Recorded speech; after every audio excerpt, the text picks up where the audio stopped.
3장 10절까지의 말씀을 같이 보겠습니다.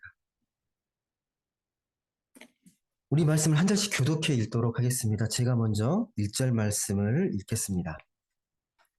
아이 사무엘이 엘리 앞에서 요아를 섬길 때에는 요아의 말씀이 희귀하여 이상이 흔히 보이지 않았더라.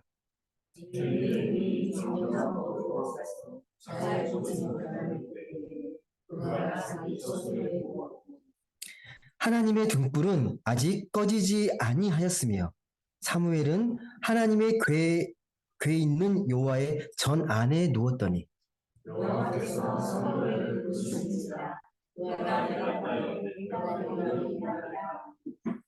엘리에게로 달려가서 이르되 당신이 나를 부르셨기로 내가 여기 있나이다 하니 그가 이르되 나는 부르지 아니하였으니 다시 누우라 하는지라.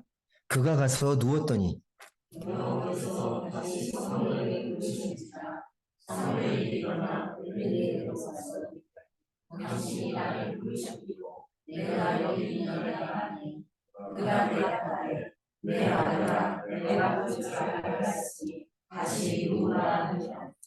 사무엘이 아직 요아를 알지 못하고 요아의 말씀도 아직 그에게 나타나지 아니한 때라.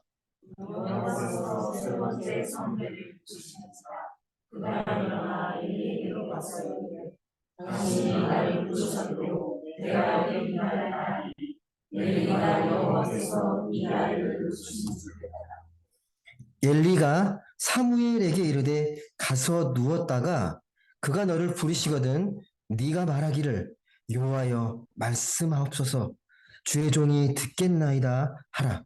하니 이에 사무엘이 가서 자기 처소에 누우니라. 여호와께서 임하여 서서 전과 같이 사무엘아 사무엘아 부르시는지라. 사무엘이 이르되 말씀하옵소서 주의 종이 듣겠나이다 하니.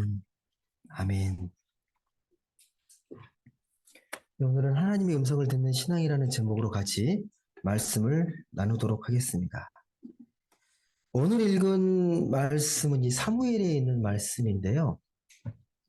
이 사무엘은 독특한 인물입니다. 성경에 있는 인물 중에 좀 특별한 인물인데 당시에요. 이스라엘 사회에서 종교 지도자, 정치 지도자 이걸 다 같이 했던 사람이 흔하지 않습니다. 근데 사무엘이 그 역할을 했습니다. 종교적으로, 정치적으로 리더 역할, 지도자 역할을 했던 인물입니다. 그러니까 두 개의 권력을 다 잡고 있던 사람이 이 사무엘이라는 인물입니다. 그리고 아시겠지만 사무엘은요 사사 시대에서 왕정 국가로 이게 왕정 시대로 넘어가는 이 과도기에서 매우 중요한 역할을 한 인물이 사무엘입니다. 마지막 사사라고도 합니다. 사무엘을 마지막 사사, 마지막 선지자, 예, 그렇게도 부릅니다. 그는 이제 사사 시대가 막을 내리고 하나님의 뜻에 따라 하나님의 그 말씀에 순종해서 왕을 세웁니다. 초대 왕을 세우는데 초대 왕으로 누구를 세우느냐? 사울 왕을 기름 부어 세웁니다. 그런데 좀 시간이 흐르고 별로 행실도 왕의 역할을 제대로 못하게 되니까 그 왕을 이제 폐하고 다시 다윗을 왕으로 기름 부어 세웁니다.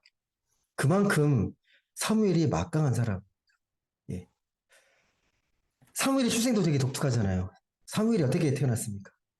우리 12월 달에 제가 한나의 그 기도에 대해서 제가 말씀을 드린 적이 있는데 어머니 한나가 이 아이를 갖기 위해서 정말 오랜 동안 임신하지 못해서 이렇게 고뇌하고 또 괴로워하다가 하나님께 소원해서 낳은 아들이 사무엘이잖아요. 예, 그래서 하나님이 아이를 주시기만 하면 제가 이 아이를 하나님께 바치겠습니다라고 합니다. 그래서 이 사무엘이 이제 젖을 뗄 나이가 되자 그 약속대로 소원대로 성전에 데려갑니다. 실로에 있는 엘리 제사장에게 데려가서 이 아이를 이렇게 맡기게 됩니다. 지금으로 말하면요, 그러니까 그 불교에서 지금도 동자승이라는 게 있잖아요. 어렸을 때 아이를 맡기고 절에서 계속 크는 거죠. 마찬가지입니다. 사무엘도 어렸을 적부터 이 성전에서 자라고 성장해 갑니다. 그렇게 세월이 이제 한참 흘러가지고요. 이제 엘리 제사장이 많이 매우 늙습니다. 눈이 안 보일 정도로 매우 늙습니다. 그러면 이제 후계자를 이제 정해야 되는데, 이 엘리에게는 두 아들이 있습니다. 홈리와 비느하스. 근데 이 두 아들이 행실이 매우 악해요. 그리고 많은 사람들로부터 비난을 받습니다. 예. 그러니까 원래대로면 둘 중 하나를 세우면 돼요. 근데 그게 쉽지가 않은 거예요. 그래서 고민을 고민하는 거죠. 엘리도. 어, 그냥 혈통대로 비록 행실이 약하고 문제는 많지만 혈통대로 내 아들을 세울 것인지 아니면 어렸을 적부터 성전에서 자란 내 자식과도 같은 사무엘을 후계자로 세울 것인지를 고민하게 됩니다. 아마도 매우 마음이 심란하고 복잡했을 거예요. 예. 자기 후계를 누구를 세울 것인지에 대한 매우 복잡하고 매우 심란한 마음을 갖고 있었을 겁니다. 그때 상황 가운데 벌어진 일들이에요. 그러다가 오늘 같은 말씀이 나오게 되는데 엘리가 매우 늙습니다. 눈이 안 보일 정도로 매우 늙었는데 어느 날 이제 평상시대로 평상 루틴대로 이 엘리 제사장은 자기 침상에서 눕고 사무엘은 여호와 계전 앞에서 잠을 잡니다. 이게 흩어져서 이제 시간이 되니까 잠을 자러 들어간 거예요. 그런데 오늘 이 3장에 있는 말씀처럼 이런 상황이 이제 벌어진 겁니다. 네, 이걸 사무엘상 3장을 그래서 사무엘의 소명장이라고도 부르는데요. 사무엘을 하나님께서 부르시는 그런 말씀이 고스란히 기록되어 있는 말씀입니다. 사무엘은 처음에 자고 있다가 자기를 부르는 이제 음성을 들은 거예요. 사무엘아, 사무엘아. 근데 이게 하나님의 음성인지를 모르죠. 한 번도 경험해 본 적이 없으니까. 당연히, 아, 엘리 제사장께서 부르시는 거구나 알고 이 엘리 제사장에게 달려가요. 그래서 내가 여기 있습니다. 라고 달려갑니다. 아마도 이 사무엘은요, 엘리 제사장이 많이 늙어서 고동이 불편하니까, 예, 목이 마르거나 또 소변 보를 때 불편하니까 자기를 부른 거라고 생각했을 거예요. 예. 평상시대로 그냥 가잖아요. 저를 부르셨나요? 제가 여기 있습니다. 근데 나 안 불렀다. 그냥 들어가서 자라고 그렇게 이야기를 하거든요. 이런 일이 그런데 연달아서 3번 계속 반복되는 거예요. 3번. 한 번, 2번, 3번. 이때 엘리가 깨닫죠. 3번까지도 아직 몰랐다가 3번째까지 이렇게 되는 걸 보고 이건 이 아이를 하나님께서 부르시는 거구나 라고 깨닫고 9절에서 이렇게 말씀합니다. 이 사무엘에게 부탁하는 말씀이죠. 한번 같이 읽어보겠습니다. 9절 같이 읽겠습니다. 시작. 엘리가 사무엘에게 이르되 가서 누웠다가 그가 너를 부르시거든 네가 말하기를 여호와여 말씀하옵소서 주의 종이 듣겠나이다 하라 하니 이에 사무엘이 가서 자기 처소에 누우니라. 네, 똑같이 한 번 더 누웠어요. 근데 4번째 소리가 들립니다. 사무엘아, 사무엘아. 그래서 이번에는 엘리 제사장이 가르쳐준 대로 말씀하옵소서 주의 종이 듣겠습니다라고 응답을 합니다. 여러분, 이게 뭘 것 같으세요? 예, 이 도대체 뭘까요? 지금 같으면요, 그러니까 이 성전에서 요즘 같으면 이제 교회당에서 무슨 일이 벌어진 것 같습니까? 하나님 음성이 들려온 거거든요. 예. 늙은 엘리 제사장과 사무엘은 이게 어떻게 하나님의 음성인지 알았을까요? 다시 말씀드리면 이 순간에 이 엘리 제사장과 사무엘이 이게 하나님의 음성이라는 걸 어떻게 알았겠습니까? 어떻게 분별할 수 있었겠습니까? 우리는 성경에 기록되어 있으니까 당연히 하나님의 음성이다라고 이해를 하실 텐데 이 순간에 엘리 제사장하고 사무엘은 하나님의 음성이야 라고 듣고 깨닫고 경험할 수 있었냐는 거죠. 여러분, 이 사무엘뿐만 아니라 하나님의 음성을 들었다는 인물들이 꽤 나와요. 종종 나옵니다. 예. 대표적으로 누구입니까? 아브라함이 하나님의 부르심을 받고 본토 친척 아비 집을 떠나서 가잖아요. 예. 창세기 15장 보면 아브라함아 두려워하지 말라. 나는 네 방패요, 네 상급이다 라면서 그 말씀을 듣고 자기 고향을 떠나서 약속된 땅으로 이동을 하거든요. 예. 그 외에도 여러 번 들어요, 아브라함은. 하나님 음성을 여러 번 듣습니다. 그리고 출애굽기 가게 되면 모세도 듣잖아요. 예, 하나님이 산 호렙에서 가시떨기 나무 아래에서 모세야, 모세야 듣잖아요. 그 음성을. 아, 네가 여기 있습니다. 라고 또 대답합니다. 이 부르심의 실체가 뭐라고 생각하십니까, 여러분? 여러분 하나님 음성 들어보신 적 있으십니까? 여러분 하나님 음성 어떻게 들으세요? 하나님이 나에게 말씀하셨다. 그걸 어떻게 여러분 아십니까? 뭘로 구별하시죠? 이 부르심의 실체가 뭐예요? 여러분 그 시인들 있잖아요. 시인들은 이 시를 혹시 잘 읽어보신 분은 아시겠지만 이 자연을 되게 아름답게 묘사하죠. 마치 살아있는 것처럼 의인화시켜서 대화하듯이 막 글을 쓰거든요. 실제로 이 사람이 자연과 대화하는 건 아니죠. 이 시인의 서정적이고 섬세한 감각으로 이 자연의 아름다움을 그렇게 묘사한 시적 표현입니다. 근데 만약에 이 시적인 표현을 보고 이건 말도 안 돼. 그냥, 이걸 무시하거나 문자적으로 이해하면 큰 문제는 와, 자연이 이렇게 살아있구나.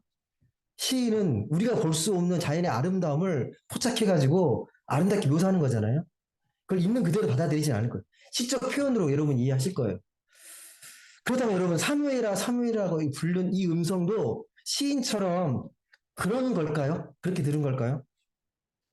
우리가 절대적인 존재인 하나님을 경험할 때 이렇게 은유로 느껴지시는 걸까요? 느끼는 걸까요? 여러분 주변에서도 그런 분 보시지 않으셨어요? 하나님의 음성 들었다고 이렇게 나에게 이렇게 말씀하셨다고 이렇게 얘기하잖아요. 어, 나에게 말씀하셨다고. 네. 그러니까 아브라함도 그랬고 모세도 그랬고 사무엘도 그랬는데 거부할 수 없는 절대적인 그 경험 있잖아요. 어, 하나님의 음성이라고 부인할 수 없는 그 압도적인 그 경험이 뭐냐는 거죠. 그게 음성으로 들려왔는데 그게 뭔지 알아야 되는 거죠. 예. 교회사를 보면요. 예, 이 성경의 인물뿐만 아니라 어거스틴이라는 위대한 이 교부신학자 그리고 루터, 깔베 다 됐습니다. 하나님의 음성을 들었다고 이야기를 해요. 예. 그런 의미에서 보면 오늘 우리도 이런 비슷한 하나님의 경험이 필요합니다. 하나님이 나에게 말씀하셨다. 예. 아니 그런 경험이 무엇인지 우리도 제대로 알고 그 하나님을 경험해야 돼요. 사무엘이 경험한 하나님의 부르심이 무엇인지를 잘 생각해 보시고 나도 경험해야 합니다. 하나님께서 나를 부르셨다 말할 수밖에 없는 그 경험이 뭐냐는 거죠. 그 절대적인 경험을 우리도 알고 그 은혜를 구해야 하는 겁니다. 근데 여러분 실제로는요. 이런 일이 잘 벌어지지 않습니다. 3장 오늘 말씀에 1절 보시면 이렇게 기록되어 있거든요. 아이 사무엘이 엘리 앞에서 요아를 섬길 때에는 그 시기를 말하는 겁니다. 요아의 말씀이 희귀하여 이상이 흔히 보이지 않았더라. 예. 흔한 일이 아닙니다. 흔한 일이 아니에요. 여러분 그렇다면 실제로 우리에게 이런 경험들, 예, 아브라함, 모세, 사무엘 왜 그런 경험이 이런 사람들에게 나타났을까? 왜 우리에게는 하나님이 부르셨다. 강력하게 말할 수 있는, 고백할 수 있는 그 경험을 우리는 잘 말하지 못할까요? 문제는요, 여러분, 들을 귀가 과연 우리에게 있는가 하거든요. 한번 신약 마태복음 11장 15절 말씀 잠깐 보시겠습니까? 마태복음 11장 15절에 있는 말씀입니다.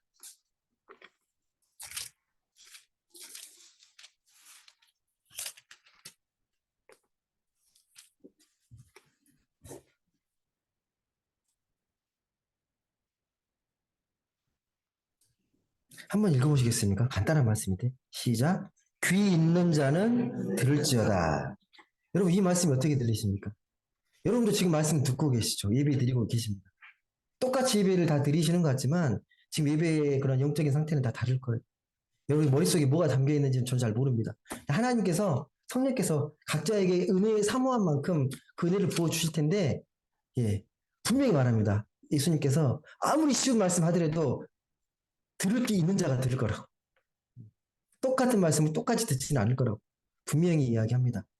이 들을 귀가 있는지, 영적인 귀가 있는지, 영적으로 경청할 수 있는 귀가 있는지를 지금 묻고 있는 거거든요. 똑같은 말을 들어도 그 말을 알아듣는 사람이 있고 알아듣지 못하는 사람이 있습니다. 그럼 그건 어디서 나오느냐? 머리가 똑똑해서? 지식이 많아서? 인격이 훌륭해서? 그런 차원이 아닙니다. 그런 거라면 당시에요. 예수님 당시에 가장 그렇게 뛰어난 사람은 바리새인 서기관들이 누구보다 말씀을 잘 듣고 말씀을 잘 깨달아야 돼요. 근데 그들은 예수의 말씀을 듣고도 그 말씀이 무슨 의미인지 잘 깨닫지 못합니다. 예. 관심이 어디 있냐? 오로지 율법을 잘 지키고 성전을 어떻게 잘 지켜나갈 것인가. 거기에만 포커스가 있어요. 그러니까 하나님 자체에 대한 관심이랄까, 주신 말씀이 어떤 뜻인지 의미에 대한 관심보다도 어떻게 하면 율법을 잘 지키고 이 여호와의 성전을 어떻게 잘 지킬 것인가, 거기에만 관심을 갖다 보니까 진짜 말씀을 못 듣습니다. 거기에만 마음이 쏠려 있으니까 진짜 말씀하면요, 그 말씀이 관심 받기예요. 그건 중요한 게 아니에요. 예수님을 따르던 당시의 제자들도요, 예수님이 말씀하면 이해하기 되게 어려워합니다. 쉽게 말씀하는 것 같은데 이해하는 걸 되게 어려워요. 한 일례가 뭐냐면 예수님께서 제자들에게 이렇게 말씀하거든요. 나는 하늘에서 내려온 생명의 떡이다라고 말을 해요. 여러분은 이해하시겠지만 제자들은 이 말씀을 되게 어려워합니다. 한번 보실래요? 요한복음 6장 60절에 있는 말씀인데, 요한복음 6장 60절 말씀.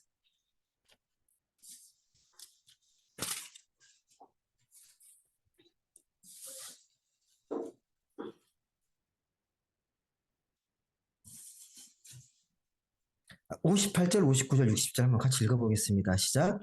이것은 하늘에서 내려온 떡이니 조상들이 먹고도 죽은 그것과 같지 아니하여 이 떡을 먹는 자는 영원히 살리라.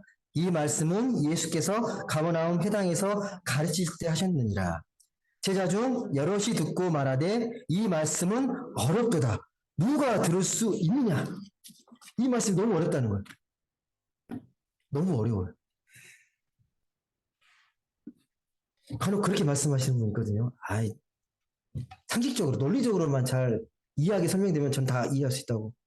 여러분, 아무리 쉽게 설명해도요, 아무리 뭐 간결하게 이야기를 해도 알아들을 수 있는 사람만 알아듣습니다. 그 말씀의 뜻의 의미를, 들을 귀 있는 사람만 들을 수 있습니다. 아무리 말이 되는 말을 들어도 들리지 않는 경우가 너무 많아요. 여러분, 일례로, 과거 잘하시는 분은 아시겠지만, 양자역학, 여러분 잘 아십니까? 네, 전문가가 나와서 열심히 최대한 친절하게 설명해도 그런갑다 느끼지, 세세하게 여러분이 그 원리라 이런 것들을 다 알지 못할걸요. 예. 우리가 세상에서 어떤 문제로 치열하게 다투잖아요. 막 싸우고 막 논쟁하고 하잖아요. 그 원인이 어디에 있습니까? 네가 생각하는 어떤 생각과 내 작은 소견과 세계가 맞다고 생각하니까 좀만 다르게 생각하면 틀렸다고 싸우게 되는 거잖아요. 상대방이 말이 귀에 들리지 않습니다. 네 가치관과 네가 생각하는 기준과 틀리기 때문에 부부 사이에, 부모 자녀 사이에 싸우고 갈등하는 이유는 내가 살아온 세계와 경험이 맞다고 생각하니까 그걸 주장하면서 싸우는 거잖아요. 인격이 문제가 있어서가 아니라 서로 다른 관점으로 세상을 다르게 보고 다르게 경험했기 때문에 어떻게 보면 당연한 일이에요. 다양성이라는 말이 그래서 나오는 거죠. 똑같으면, 인간이면 똑같이 이렇게 살아가고 이렇게 경험하면 그런 말이 왜 나오겠습니까? 예. 방 안에서요, 동물과 같은 방 안에서만 사는 사람은요, 동물 밖의 세계에 대해서 이야기를 하면 이해하기 어려워합니다. 경험해보지 않은 세상이니까 똑같은 거거든요. 우리가 가지고 있는 인식의 한계, 이 존재의 한계를 여러분이 꼭 인식하셔야 돼요. 내가 아는 게 전부가 아니고 내가 알고 있는 그 말씀이 전부가 아니라는 걸 꼭 아셔야 합니다. 그러다면 질문은 자연스럽게 이렇게 흘러가요. 어떻게 하면 귀가 더 열릴 수 있을까? 예. 처음과 끝, 알파와 오메가 되시고 세상을 창조하시고 이 세상을 주관하시고 이 세상에 완성하시는 그 하나님이 여전히 우리와 함께 계시고 우리가 살아계신다는 것들을 내가 어떻게 알 수 있고 어떻게 경험할 수 있을까? 예. 고민 생각해 보셔야 합니다. 그런 분이 지금도 우리 안에 계시면서 살아 역사하신다는 걸 내가 어떻게 하면 더 잘 알고 깨달을 수 있을까? 어떻게 사무엘처럼 이 하나님의 음성을 하나님의 음성으로 잘 듣고 분별할 수 있을까? 생각해 보셔야 합니다. 답이 어떻게 보면 의외로 간단합니다. 제가 되게 어려운 것처럼 말씀드렸을지는 모르겠지만 답은 간단해요. 하나님을 먼저 경험한 사람들을 잘 보고 배우시면 어떻게 보고 경험했는지 그분들의 말씀을 경청하고 그분들에게 배우면 돼요. 신앙에 대해서. 세상에 말하는 뭐 성공의 소리나 말초적이고 감각적인 그런 소리 너무 현혹되지 마시고요. 하늘의 울림이라고 고백할 수밖에 없는 그 경험, 그 경험의 실체가 무엇인지를 먼저 경험한 사람들에게 배우는 거예요. 지금도 말하거든요. 믿음 생활 잘하시고 신앙생활에 깊이가 있고 성숙한 분들의 그 말과 그 삶과 그들의 그 신앙에 대해서 잘 배워가면서 하나님의 음성이 어떻게 들리는지를 잘 배우는 겁니다. 그런 뒤에 비로소 나도 그 경험 안으로 조금씩 들어갈 수 있어요. 여러분 신약에 보시면 바울이라는 인물이 나오거든요. 잘 아실 겁니다. 그 사도 바울이요. 하나님의 신기한 음성을 들었다고 기록하고 있습니다. 고백합니다. 근데 원래 바울이 어떤 사람입니까? 예수를 따르던 자들을 열정적으로 핍박했던 사람이잖아요. 하나님의 이란으로 여기고 그 누구보다 잡아들이기 위해서 혈안이 했던 사람이잖아요. 하나님 나라를 혼란케 한다고 다 잡아들이려고 정말 열심을 갖고 예수 믿는 사람들을 핍박했던 사람이거든요. 그가 하루는 그 예수쟁이들을 체포하려고 담에서 가는 도중에 거기서 호련히 하늘의 빛을 만나게 됩니다. 자기를 압도하는 하늘의 빛을 경험해요. 놀라서 땅에 엎드려지자 그때 들려오는 음성이 있습니다. 사울아, 사울아. 바울도 똑같이 그 음성을 듣습니다. 이후로 어떻게 돼요? 이 음성을 듣고 바울은 자기가 그렇게 이단이라고 받게 했던 그 예수의 복음을 목숨 걸고 전하는 복음 전도자가 되잖아요. 1차, 2차, 3차 계속해서 전도 여행을 하면서 복음을 유럽 전역에 전파한 인물이 됩니다. 어떻게 이게 가능하죠? 한마디로 존재 자체가 변화된 거잖아요. 성경적 표현으로 새로운 피조물이 된 거잖아요. 그 하나님의 음성을 들었기 때문에 삶이 바뀐 건데 이런 경험이 여러분 하나님의 경험이고 구원의 경험입니다. 여러분에게 이런 경험이 혹시 있으신가요? 여러분 존재를 확 바꿔놨던 그런 경험적인 그런 사건들이 있으십니까?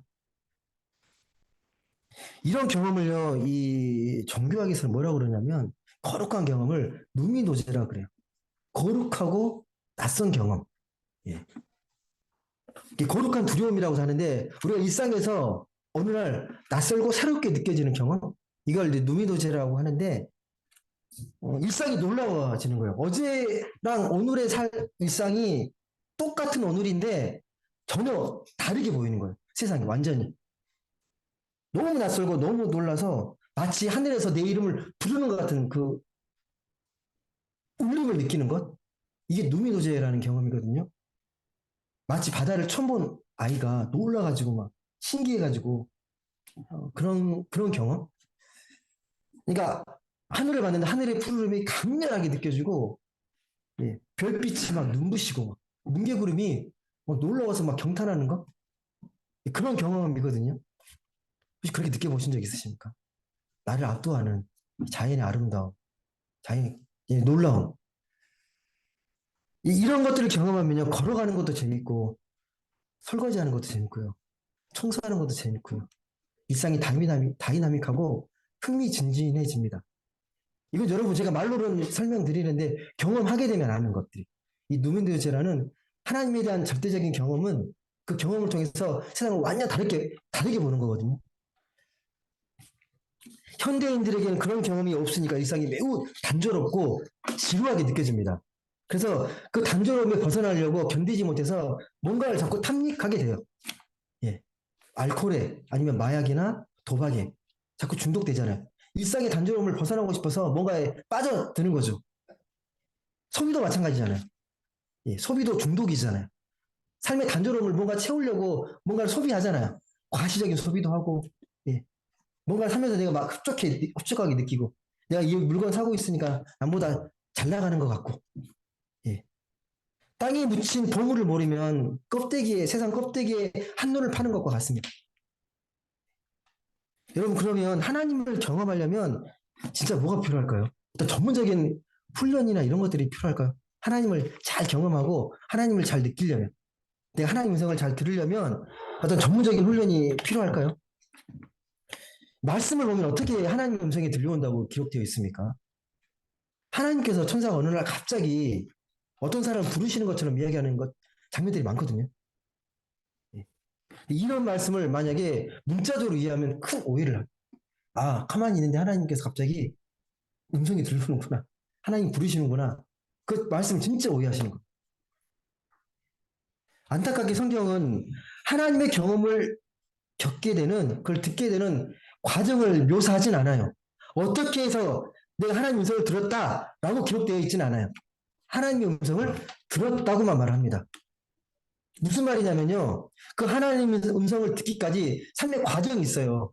어떻게 살아왔는지, 삶을 살아오다가 어느 순간에 들려왔던 그 하나님의 음성을 그냥 이렇게 상징적으로 표현한 거예요. 생략되어 있습니다. 그 행간을 보셔야 돼요. 내가 가만히 있는데 갑자기 하나님 음성이 들려오는 게 아니라 삶의 여정과 과정이 있어요. 모세 같으면 모세가 하나님 음성을 듣기 전에 미디안 광야에서 40년 동안 목동으로 있었거든요. 목동이라는 삶이 있었어요. 그 삶에서 하나님의 음성이 들려온 거거든요. 삶의 과정을 무시할 수 없습니다. 엘리야, 엘리사, 이사야 모든 선지자들도 모든 삶의 과정 속에서 하나님의 음성을 듣게 됩니다. 이제 삶과 동떨어져서 어느 날 신비스럽게 호련히 갑자기 하나님 음성이 들려오는 게 아니라는 거예요. 삶의 여정 속에서 내 삶을 충실히 살아가면서 그것 가운데 들려오는 하나님 음성이 분명히 있다는 거예요. 안타깝게 우리 믿는 사람들은 세상에서 우리도 마찬가지인데 세상 사람들과 마찬가지로 세상의 경쟁에서 살아남기 위해서 매우 바쁘고 분주하잖아요. 하나님께 집중하는 시간들이 많지 않습니다. 그걸 확보하는 것도 되게 어려워하고 집중하는 것들이 쉽지 않습니다. 어떻게 하면 될까요? 현실적인 방법. 하나님의 음성을 들을 수 있는 좀 구체적이고 현실적인 방법. 예. 여러분의 매 시간들을 온전히 하나님께 집중해서 기도하면서 말씀 보면 좋겠지만 그렇게 안 되시잖아요. 어떻게 하는 게 좋을까요? 특별한 방법이 있나요? 하나님 음성을 듣는 예. 특별한 방법이 있으십니까? 어, 최소한 교회 공동체 안에서요 성실히 신앙생활을 잘 따라가는 거예요. 그래서 교회가 있는 거거든요. 교회 공동체의 신앙생활에 삶을 잘 따라가는 겁니다. 그 과정을 통해서 자기도 모르는 사이에요. 하나님을 경험하고 은혜를 체험합니다. 공동체 안에서요. 하나님이 그래서 교회를 세워주신 거거든요. 2000년 동안 교회가 계속 지속된 이유를 잘 보십시오. 교회를 통해 하나님께서 말씀하시고 교회를 통해서 역사하십니다. 예. 목사를 통해서 말씀을 전해지는 게 아니고요. 교회 공동체를 통해서요. 그 경험 안으로 들어갈 수 있도록 그 공동체 안에서 각자가 맡겨진 역할을 충실히 하고 그 맡겨진 역할 속에서 느껴진 그 하나님을 서로 나누고 경험하면서 그 은혜의 자리가 풍성해지는 겁니다. 예. 누구는 교사의 역할로, 누구는 사도의 역할로 각자의 역할을 감당하면서 내가 느꼈던 하나님을 나누고 발전시켜 나가는 거예요. 이런 공동체가 만들어져야 건강하고 희망적인 높은 뜻 공동체가 될 수 있습니다. 높은 뜻 교회가 강조하는 게 하나님과 십과 법이거든요. 근데 이 하나님과 십과 법은요, 말로 한다고 되는 게 아니고 세상의 십과 법에 우리가 너무 익숙해져 있기 때문에 말씀을 통해서 자꾸 나누셔야 그게 아니구나, 틀렸구나를 알게 돼요. 근데 나누지 않게 되면요, 세상의 가치관에 쉽게 우리가 휩쓸려 갈 수밖에 없습니다. 우리의 마음은, 우리 성정은 그렇게 약합니다. 자꾸 나누면서 하나님의 방식과 하나님의 법대로 우리가 자꾸 교정해 나가는 겁니다. 또 그를 통해서 격려받고 위로받고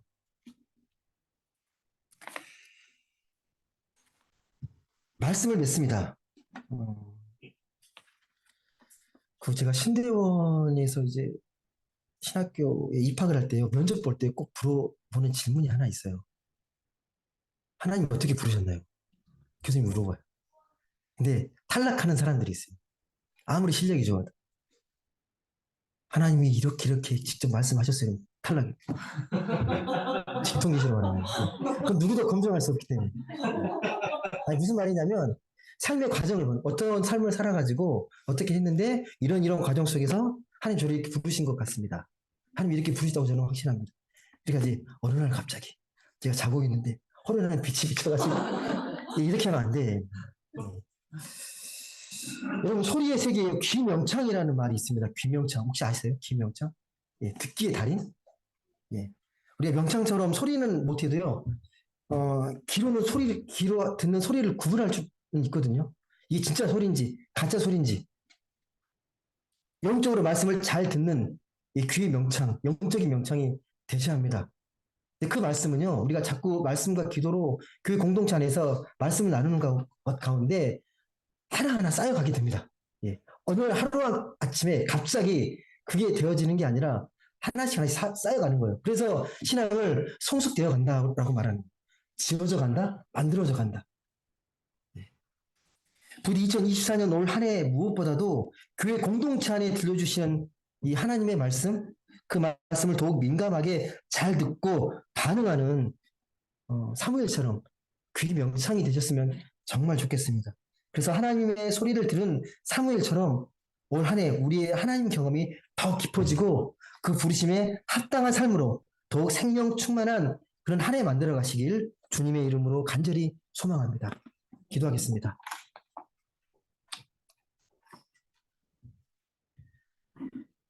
사랑의 하나님 감사합니다. 오늘도 귀하고 복된 주일을 맞아 저를 예배당에 불러주시고 또 예배케 하시니 감사드립니다. 우린 너무 연약하고 또 어리석고 부족해서 하나님의 말씀대로 살아가는 게 얼마나 힘든지를 잘 압니다.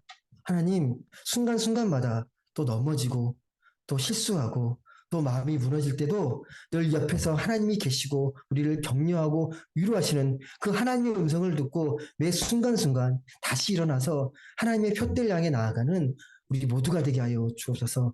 이 높은 행복한 공동체가 말씀으로 세워지고 말씀으로 든든히 생명으로 세워지는 그런 귀한 공동체 되게 하시고 올 한 해 무엇보다도 하나님의 음성을 주의 말씀을 잘 듣고 그 말씀의 풍성한 삶을 온전히 살아내는 풍성한 열매를 맺어가는 그런 복된 한 해 될 수 있도록 성령께서 이끌어 주옵소서. 감사드리며 사랑이 많으신 예수님의 이름으로 기도드립니다. 아멘.